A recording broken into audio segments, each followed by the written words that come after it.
कोलकातामध्ये जी हॉस्पिटलमध्ये जी घटना घडली होती त्या घटनेच्या निषेधार्थ आज मुंबईमध्ये सर्व डॉक्टर संघटनांकडून निषेधार्थ आंदोलन करण्यात येत आहे। आपण सध्या नायर रुग्णालयाच्या बाहेर आहोत। आपण पाहतोय की सर्व निवासी डॉक्टर जे आहेत ते काम बंद आंदोलन जे आहेत ते आज करताना पाहायला मिळत आहेत। काम बंद आंदोलन करत असताना कोणताही परिणाम रुग्णांवरती होणार नाही याची काळजी जी आहे ती या निवासी डॉक्टरांकडून घेणार आहेत।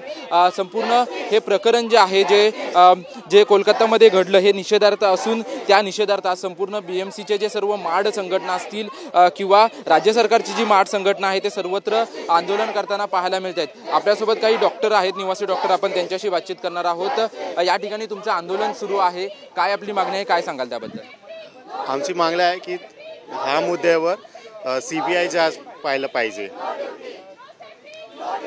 नक्कीच आपण या ठिकाणी जे आंदोलन होतंय ते आंदोलन आमची सीबीआय चौकशी व्हायला पाहिजे अशी जी मागणी जी आहे ते त्यांच्याकडून केली जाते।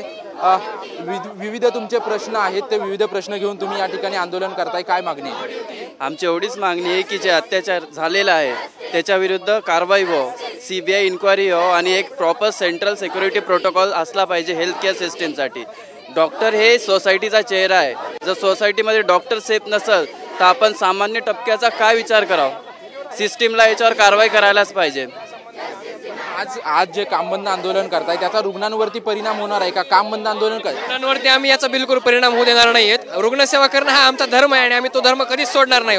पण जर आम्ही आमचा धर्म पाळत असताना आम्ही जर सेफ नसू तर मग याच्यावरती हा कुठेतरी आपल्या देशाचा फेल्युअर आहे असं मला वाटतं। आणि या घटनेबद्दल सीबीआय चौकशी होऊन यामागचे जे खरे सूत्रधार आहेत, ज्या पद्धतीने त्या सरकारने मध्ये हे इंटरव्हेन्शन करून याच्यामध्ये प्रेशर बिल्डअप केलं ते नाही पाहिजे। आम्हाला सीबीआयनेच याच्यामध्ये इन्क्वायरी केली पाहिजे आणि सेंटरकडून जो आहे central protection law for medical professionals याच्याबद्दलही आता होम मिनिस्ट्रीची चर्चा सुरू आहे, तर त्यांनीही त्याच्याबद्दल थोडं सिरियसली घेतलं पाहिजे। आणि डॉक्टरांची सेफ्टी ही आपल्या सर्वांसाठी महत्त्वाची आहे। जर डॉक्टर सेफ असेल तर आपला समाज सेफ आहे, एवढीच आमची मागणी आहे। किती दिवस आंदोलन हे सुरू राहील? जोपर्यंत आमच्या मागण्या पूर्ण होणार नाही तोपर्यंत हे आंदोलन असंच चालू राहणार आहे।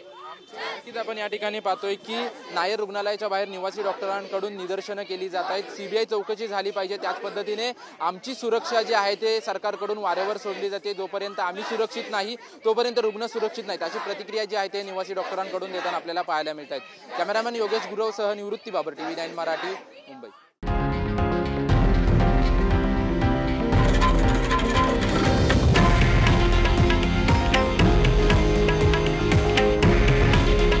हे आहे देशातील नंबर 1 न्यूज नेटवर्क आणि आपण पाहत आहात TV9 मराठी। काळजी तुमची, हित महाराष्ट्राचं।